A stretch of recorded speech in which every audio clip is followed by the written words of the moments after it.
이스라엘 자손의 온 회중이 엘림에서 떠나 엘림과 시내산 사이에 있는 신광야에 이르니 애굽에서 나온 후 둘째 달 15일이라. 이스라엘 자손 온 회중이 그 광야에서 모세와 아론을 원망하여 이스라엘 자손이 그들에게 이르되 우리가 애굽 땅에서 고기 가마 곁에 앉아 있던 때와 떡을 배불리 먹던 때에 여호와의 손에 죽었더라면 좋았을 것을 너희가 이 광야로 우리를 인도해내어 이 온 회중이 줄여 죽게 하는도다.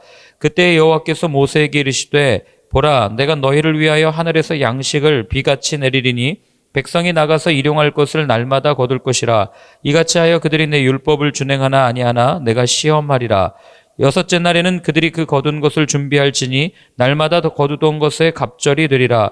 모세와 아론이 온 이스라엘 자손에게 이르되 저녁이 되면 너희가 여호와께서 너희를 애굽 땅에서 인도하여 내셨음을 알 것이요 아침에는 너희가 여호와의 영광을 보리니 이는 여호와께서 너희가 자기를 향하여 원망함을 들으셨음이라. 우리가 누구이기에 너희가 우리에게 대하여 원망하느냐. 모세가 또 이르되 여호와께서 저녁에는 너희에게 고기를 주어 먹이시고 아침에는 떡으로 배불리시리니 이는 여호와께서 자기를 향하여 너희가 원망하는 그 말을 들으셨음이라. 우리가 누구냐? 너희의 원망은 우리를 향하여 함이 아니요 여호와를 향하여 함이로다. 모세가 또 아론에게 이르되 이스라엘 자손의 온 회중에게 말하기를 여호와께 가까이 나오라. 여호와께서 너희의 원망함을 들으셨느니라 하라. 아론이 이스라엘 자손의 온 회중에게 말하매 그들이 광야를 바라보니 여호와의 영광이 구름 속에 나타나더라. 아멘. 본격적인 광야 생활이 시작됩니다. 그리고 나온 지 이제 한 달 정도 시간이 지났을까요? 오늘 여기 보면은 둘째 달 15일이라고 되어 있는데 출애굽을 1월 15일 날 했으니까 이제 한 달 정도 지난 시점입니다. 이 시점에 이스라엘 백성들이 또다시 하나님 앞에 나와서 불평하는 모습을 보게 됩니다. 자, 우리 1절, 2절 다시 한번 읽어보겠습니다. 이스라엘 자손의 온 회중이 엘림에서 떠나 엘림과 시내산 사이에 있는 신광야에 이르니 애굽에서 나온 후 둘째 달 15일이라. 이스라엘 자손 온 회중이 그 광야에서 모세와 아론을 원망하여. 아멘. 한 달 정도 지났으니까 아마 자신들이 가지고 나왔던, 애굽에서 가지고 나왔던 이 음식이 다 바닥났을 거예요. 먹을 것이 떨어졌을 겁니다. 그러니 이제 당장 어떻게 먹고 살아야 되나, 어떻게 살아야 되나 이런 근심이 이들 가운데 있었을 거예요. 그리고 이들이 서 있는 곳은 신광야입니다. 신광야가 어디냐 이렇게 물으시면 사실 할 말은 없습니다. 왜냐하면 광야가 너무 넓어가지고 여기 이 지점이냐 이 지점이냐 알 수는 없지만 신광야에 섰다는 것을 우리에게 무엇을 말해주냐면 본격적인 광야 생활이 시작되었다는 것을 우리한테 알려주는 거죠. 자, 그런데 그들이 또 불평해요. 이유가 무엇인가? 그게 3절에 나옵니다. 같이 한번 읽습니다. 이스라엘 자손이 그들에게 이르되 우리가 애굽 땅에서 고기 가마 곁에 앉아 있던 때와 떡을 배불리 먹던 때에 여호와의 손에 죽었더라면 좋았을 것을 너희가 이 광야로 우리를 인도해내어 이 온 회중이 줄여 죽게 하는도다. 아멘. 지금 뭐라고 얘기합니까? 차라리 애굽에 있었더라면 그때 여호와의 손에 우리가 죽었더라면 이렇게 고생하지는 않을 텐데, 이렇게 근심하지는 않을 텐데, 이렇게 굶어 죽지는 않을 텐데, 이런 불평들을 쏟아내는 거예요. 그런데 여러분, 이들의 말을 가만히 보면 이들의 말은 거짓말이에요. 왜 거짓말입니까? 애굽에 있었을 때 이들의 삶이 어떠했습니까? 노예 아니었어요? 그리고 바로 왕이 나중에 출애굽한다고 이야기할 때 벽돌에 쓸 짚을 주지 말아라. 그래가지고 이들이 훨씬 더 어렵게 살았던 사람이고, 그리고 왕들에게, 애굽 사람들에게 그렇게 무시당하던 사람들이 바로 이 사람들이었어요.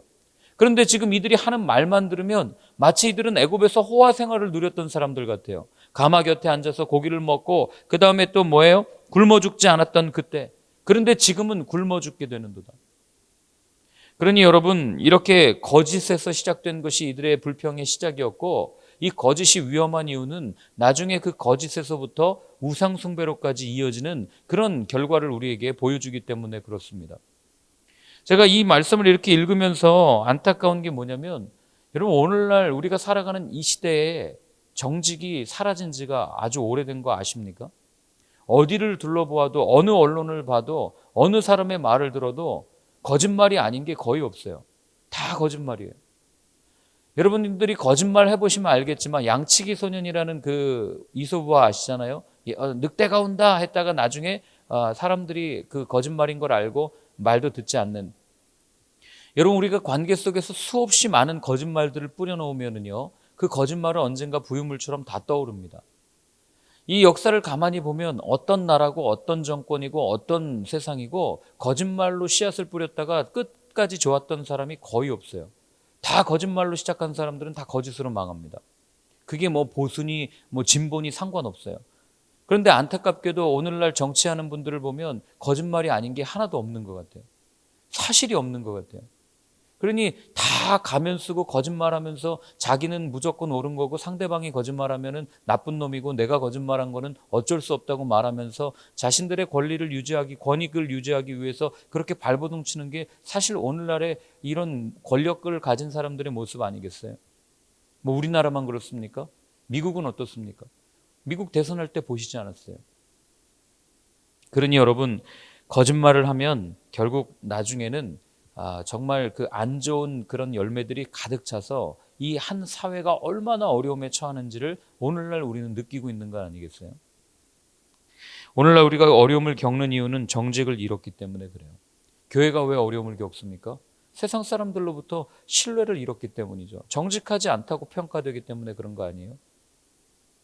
온갖 비리와 세상과 똑같은 모습으로 살아가는 그 모습을 바라보면서 참 안타까운 현실인 거죠. 그럼 사람들은 왜 거짓말을 말할까요? 왜 거짓을 통해서 그렇게 끊임없이 거짓을 또 양산하고 또 거짓말을 하고 이런 일을 할까? 그게 오늘 본문에 나오는 거죠. 뭐라고 나옵니까? 당장 손해보기 싫으니까요. 지금 먹어야 할 음식이 떨어지니까 어떻게든 먹고 살기 위해서 지금 거짓말을 하는 그 모습들. 이 위기를 모면하기 위해서 거짓말하는 이들의 모습이 그 가운데 드러나는 것 아니겠어요? 여러분, 저는 만약에 어떤 사람이 저한테 거짓말로 이렇게 얘기하면 나중에 알게 되면 아마 단절할지도 모르겠어요. 그만큼 거짓말을 싫어하고 제가 아내한테 한 번 딱 거짓말했다가 정말 깨질 뻔했습니다. 결혼하고 나서. 네. 큰 거짓말도 아니었어요. 그냥 아주 사소한 거짓말인데 그거 했다가 정말 큰일 날 뻔했습니다. 그래서 그 뒤로는 거짓말하지 말자. 뭐 이렇게 생각하고 사는데 여러분 마찬가지 아니겠어요? 근데 하나님이 이런 사람들이 이렇게 거짓말하는 모습을 보면 제가 늘 얘기하지만 하나님이 제가 아닌 것에 저는 참 감사한 게 제가 하나님이었으면 이렇게 거짓말하면 그래 너네 한번 다시 가서 한번 입에 거품 물 때까지 고생해봐라. 그리고 보냈을 거예요. 어느 게 팩트인지 한번 체크해보자 하면서 그걸 다 따졌을 거예요. 근데 하나님 그렇게 하지 않으십니다. 어떻게 반응하십니까? 우리 4절과 5절 같이 한번 읽어보겠습니다. 그때 여호와께서 모세에게 이르시되 보라 내가 너희를 위하여 하늘에서 양식을 비같이 내리리니 백성이 나가서 일용할 것을 날마다 거둘 것이라. 이같이 하여 그들이 내 율법을 준행하나 아니하나 내가 시험하리라. 여섯째 날에는 그들이 그 거둔 것을 준비할지니 날마다 거두던 것에 갑절이 되리라. 아멘. 하나님 참 대단하시죠. 그 말을 다 듣고 거짓말인 걸 뻔히 알면서도 그 다음에 어떻게 합니까? 그들의 요구에 응해 주시는 거예요. 양식을 주겠다. 먹을 걸 주겠다. 걱정하지 마라. 그래, 너네 말대로 내가 데리고 나왔으니까 내가 그거 책임지겠다. 말씀하시는 거죠. 그런데 오늘 이 표현 가운데 우리가 주목해야 될 게 뭐냐면 여러분들이 이렇게 쭉 밑줄 그으면서 읽어야 될 게 뭐냐면 거기 4절에 나와 있죠. 일용할 것을 날마다 거둘 것이라 이렇게 되어 있어요. 일용할 것을 날마다 거둘 것이라. 아니 하나님 주시려면 광야에서 가나안에 이르기까지 먹어야 될 그 모든 총량을 한 번에 주시면 우리가 좀 창고에 저장도 해놓고 그리고 불안감 없이 내일은 무엇을 먹어야 하나 걱정할 것 없이 그렇게 평안하게 갈 것 아닙니까? 근데 왜 이렇게 또 날마다 일용할 양식을 우리에게 주십니까? 하나님께서는 이들이 가만히 앉아서 하늘에서 내려오는 걸 먹는 걸 보기 싫어가지고 어떻게든 일시키려고 이렇게 하나님이 날마다 일용할 양식을 주시는 걸까요? 너네들은 가만히 있으면 안 돼. 배에 살 많죠. 그러니까 매일 나가서 먹을 만큼만 거두고 그리고 일을 해야 돼. 이런 마음으로 하나님이 주시는 거겠어요? 그렇지 않다는 것을 우리는 알고 있어요. 왜냐하면 사실 이들이 만나를 줍든 아니면 하늘에서 떨어지는 만나를 그냥 맨날 앉아서 입을 벌리고 먹든 그게 하나님이랑 무슨 상관이 있어요? 아무 상관 없거든요. 근데 왜 하나님은 일용할 양식을 이들에게 주셨는가? 여기에는 하나님의 한 가지 마음이 숨겨져 있는 거예요. 어떤 마음입니까? 매일매일 만나를 주심으로 매일매일 이들과 대면해서 만나고 싶어 하시는 그 하나님의 마음이 이 만나를 주시는 그 모습 가운데 드러나 있는 거죠. 여러분, 하나님이 우리의 모든 것을 다 채워주셨다. 우리의 필요를 한 번에 싹 해결해 주셨다. 그럼 여러분 하나님 찾겠습니까? 여러분들이 매일매일 기도하는 간구의 제목들, 여러분들이 바라는 소원의 모든 것들을 하나님께서 다 채워주셨어요. 그럼 여러분 하나님 믿겠냐고요? 아니, 하나님 찾겠습니까? 솔직히 안 찾죠. 배부르면 여러분 아무것도 안 보이는 게 사람 아니에요? 화장실 들어갈 때랑 나올 때 다르다고. 배고플 때의 모습과 배부를 때의 모습이 다른 거 아닙니까? 하나님 앞에 나와서 병 들었을 때는 살려달라고 그렇게 외치다가도 병이 나으면 언제 하나님이 있었냐는 듯이 그렇게 하나님을 잊고 살아가는 게 저희들의 모습 아니겠어요? 병든 것만 그렇습니까? 여러분들 한번 인생을 가만히 돌아보십시오. 하나님께 간구했던 모든 것들, 하나님께 구했던 그 기도의 제목들이 이루어진 것들이 얼마나 많아요. 그런데 그 이루어 주신 하나님을 망각한 채 그냥 마치 내가 하는 것처럼 하나님을 잊고 살아가는 우리의 모습이 얼마나 많이 있냔 말이에요. 성경을 가만히 보면 솔로몬도 말이에요. 하나님이 다 줬어요.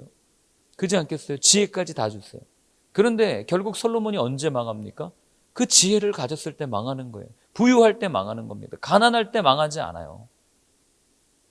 그 유명한 솔로몬조차도 타락의 시발점이 된 것이 그가 가지고 있었던 부유, 이 소유가 많아졌을 때 이걸 유지하기 위해서 다른 나라의 공주들과 결혼을 해야 되고 그 공주들과 결혼을 하자니 어떤 외교적 협약을 맺어야 되고 외교적 협약을 맺어야 되니 그가 섬기던 모든 우상들을 가지고 들어와라 라고 하면서 결국 타락하기 시작한 게 남유다의 멸망의 원인 아닙니까? 그래서 여러분 우리가 부유하지 않은 것이 진짜 축복일 수 있다는 것을 꼭 기억하셨으면 좋겠어요.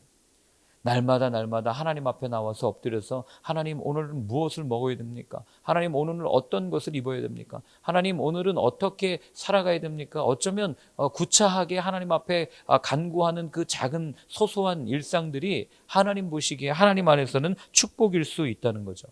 매일매일 만나를 하늘에서 내려오는 만나를 이게 은혜 아니에요. 내가 일한 것도 없는데 매일매일 주시니. 그러니 그 만나 은혜를 매일 먹는 게 그게 진짜 하나님 안에서의 축복일 수 있다는 것을 꼭 기억하셨으면 좋겠어요. 그래서 이 본문을 읽으면서 하나님을 너무 쪼잔한 분으로 만들지 않으셨으면 좋겠어요. 그냥 한 번에 퉁 주시지. 이게 뭐예요? 이게 100원씩 주는 것도 아니고. 뭐 이렇게 생각할 수 있지만 하나님이 주실 수 없어서 안 주시는 게 아니에요. 이걸 나중에 바울이 분명하게 이야기합니다. 우리 한번 찾아볼까요? 빌립보서 4장 19절 말씀입니다.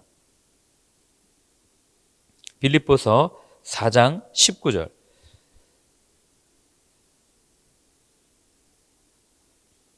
네, 같이 한번 읽겠습니다. 나의 하나님이 그리스도 예수 안에서 영광 가운데 그 풍성한 대로 너희 모든 쓸 것을 채우시리라. 아멘.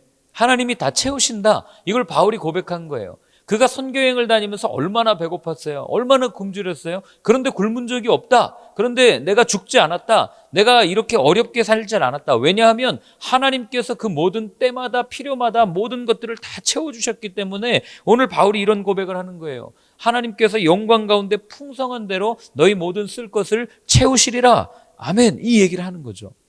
제가 이렇게 요즘 같은 세상에 개척한다 그러면 아내랑 이렇게 몇 번 식사를 한 자리가 있었어요. 같이 가서 밥을 먹으면서 개척한다 그러면 다들 어떻게 보냐면 되게 불쌍하게 봐요. 되게 치근하게 봐요. 이 어려운 시대에 참 손가락 빨 일만 남았네요. 이렇게 말씀하시는 분들도 계시더라고요. 그래서 제가 아내도 처음에는 이제 이렇게 개척한다 그럴 때 아내가 굉장히 마음이 어려워했습니다.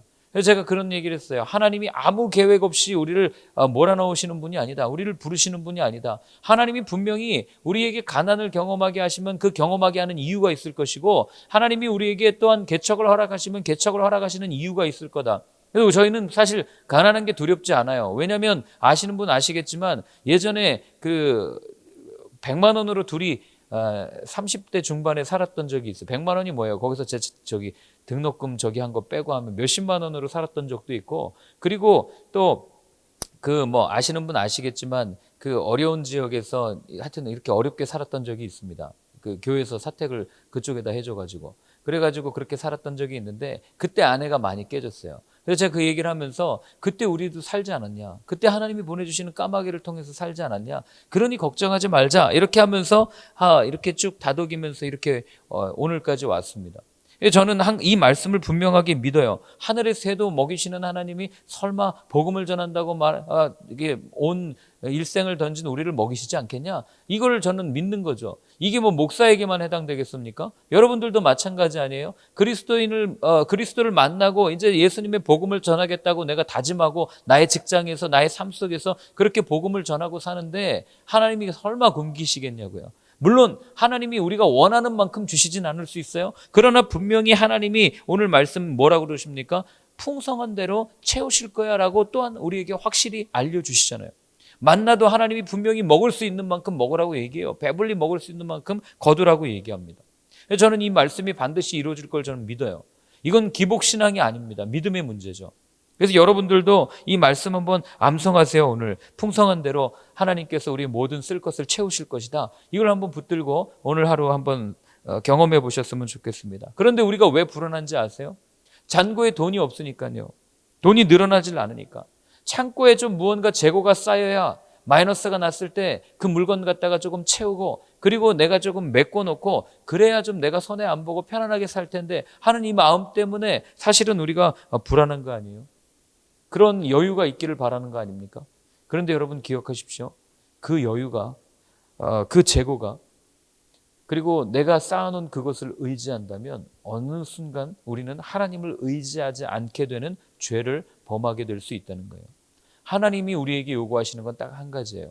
24시간 하나님을 의지하는 것, 하나님 앞에 묻는 것, 하나님 앞에 나오는 것, 이걸 하나님이 원하시지 적당히 쌓아놓고 하나님 내가 필요할 때만 좀 하나님께 콜할게요. 하나님 찾을게요. 이거 하나님 별로 원하시지 않는다는 얘기죠. 그 얘기를 거꾸로 얘기하면 하나님 찾을 때만 하나님 믿는 거고 나머지 시간에는 내 소유, 내가 쌓아놓은 내 창고에 있는 내 재고를 의지한다는 것밖에 되지 않는다는 거예요. 하나님이 이걸 모르시겠어요? 다 아시죠. 그럼에도 불구하고 그 여유가 나를 타락시킬 수 있는 원인이 될 수 있다는 걸 아셨기 때문에 하나님께서는 정확하게 만나를 통해서 그만큼만 우리에게 허락해 주셨다는 겁니다. 자, 우리 6절부터 8절까지를 같이 읽습니다. 모세와 아론이 온 이스라엘 자손에게 이르되 저녁이 되면 너희가 여호와께서 너희를 애굽 땅에서 인도하여 내셨음을 알 것이요 아침에는 너희가 여호와의 영광을 보리니 이는 여호와께서 너희가 자기를 향하여 원망함을 들으셨음이라. 우리가 누구이기에 너희가 우리에게 대하여 원망하느냐. 모세가 또 이르되 여호와께서 저녁에는 너희에게 고기를 주어 먹이시고 아침에는 떡으로 배불리시리니 이는 여호와께서 자기를 향하여 너희가 원망하는 그 말을 들으셨음이라. 우리가 누구냐? 너희의 원망은 우리를 향하여 함이 아니요 여호와를 향하여 함이로다. 아멘. 자, 모세와 아론이 이스라엘 백성들한테 말하는 게 야, 우리가 도대체 누군데 너네 지금 우리한테 와서 대항하느냐, 저항하느냐, 뭐 원망하느냐 이렇게 얘기를 해요. 이 뉘앙스를 잘못 알아들으면 야, 너네는 우리랑 달라. 어따 대고 함부로 원망이야. 이렇게 받아들일 수 있는데 그런 말이 아니고 이 말은 야, 너네나 우리나 똑같아. 우리한테 원망해봐야 아무 소용이 없어. 이 이야기예요. 이게 모세가 막 자기의 권위를 높이기 위해서 한 말이 아니라는 거죠. 그러면서 하는 말이 뭐냐면 너희의 원망은 우리를 향하는 게 아니라 하나님을 향하는 거야 라고 분명하게 그 의미를 짚어줍니다. 제가 이 말씀을 이렇게 어제 준비하면서 사실 이렇게 왜 그런 주석서나 이런 데 봐도 다른 설교집을 봐도 뭐 이런 말들을 가지고 그렇게 얘기하더라고요. 목사들이나 뭐 이렇게 선지자들의 말을 무시하면 하나님을 무시하는 거다. 뭐 이렇게 설교를 해놓은 것들을 많이 봤어요.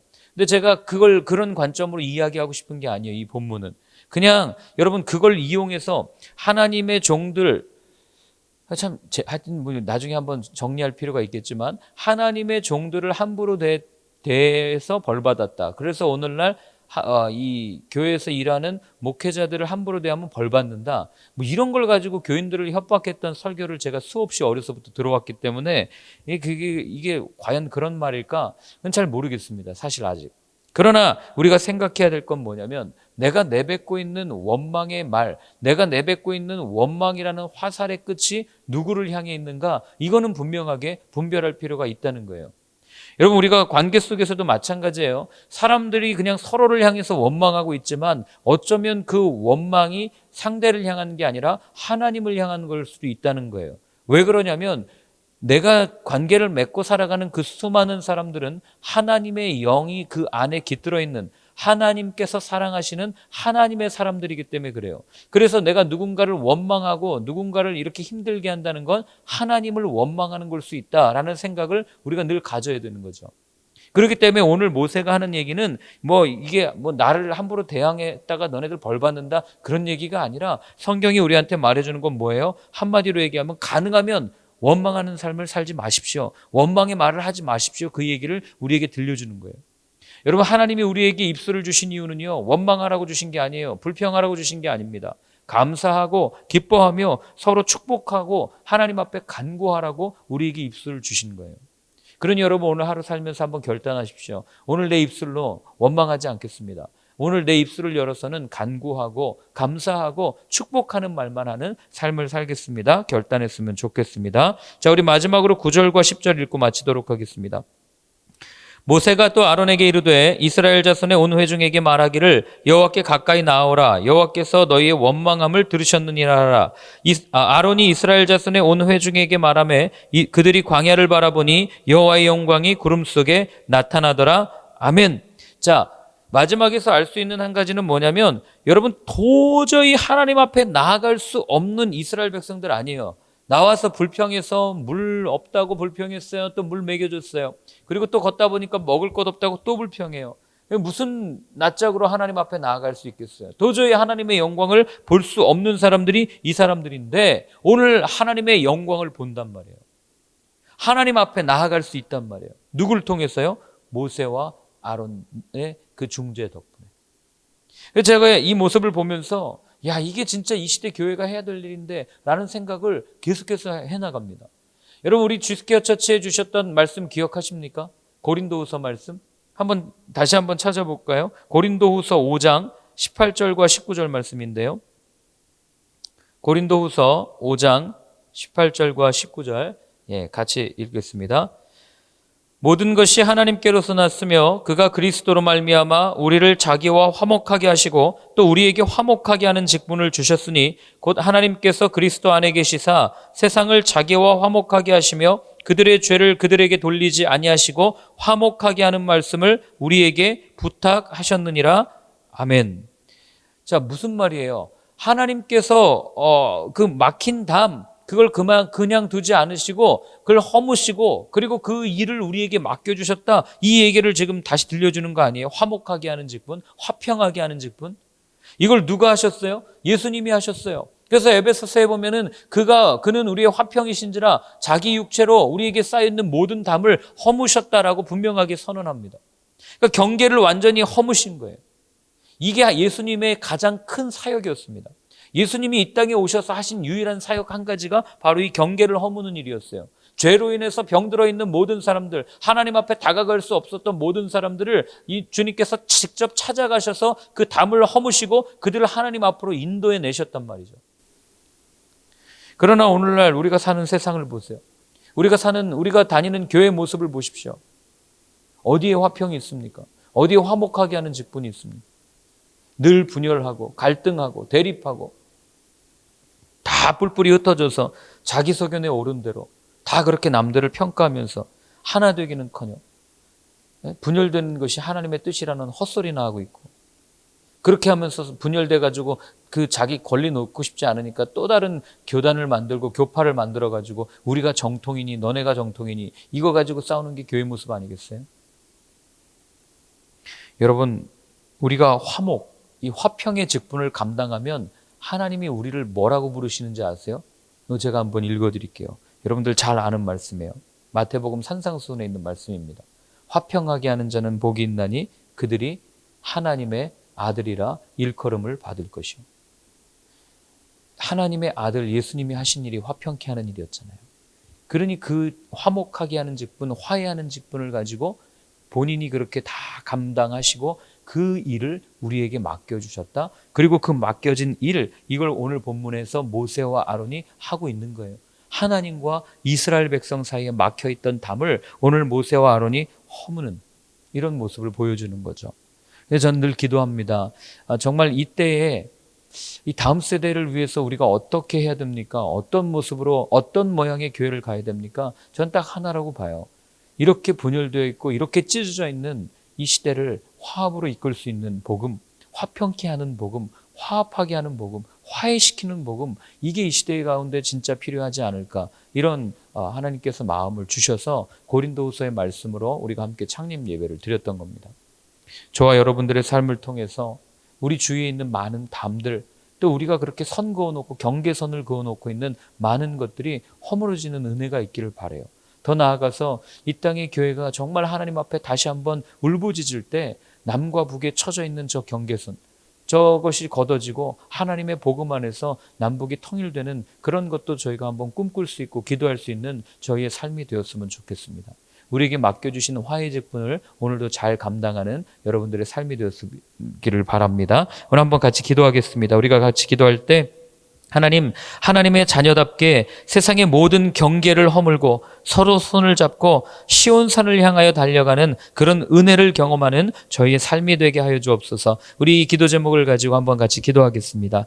하나님 아버지, 세상에는 수많은 경계선이 있습니다. 수많은 담들이 있습니다. 넘어오면 아주 그냥 싸우겠다고 그렇게 담을 높여가는 것이 세상의 삶입니다. 그러나 오늘 모세와 아론을 통해서 하나님께서 이스라엘 백성과 그 영광을 함께 누렸던 것처럼 하나님, 이 시대에 다시 한번 우리가 십자가를 지기를 원합니다. 주님의 십자가를 통하여 하나님 막혀있던 모든 담들이 허물어지는 것을 경험하는 우리의 삶이 되게 해 주시고, 우리가 가는 곳곳마다 분열과 또 대립과 갈등으로 아파하는 그곳이 삼해지고 치유되어지는 것을 경험하는 화해 직분을 잘 감당할 수 있는 저희가 될 수 있도록 주여 인도하여 주시옵소서.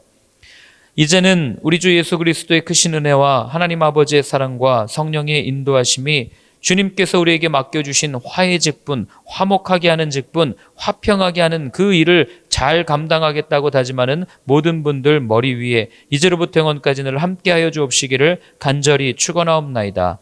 아멘.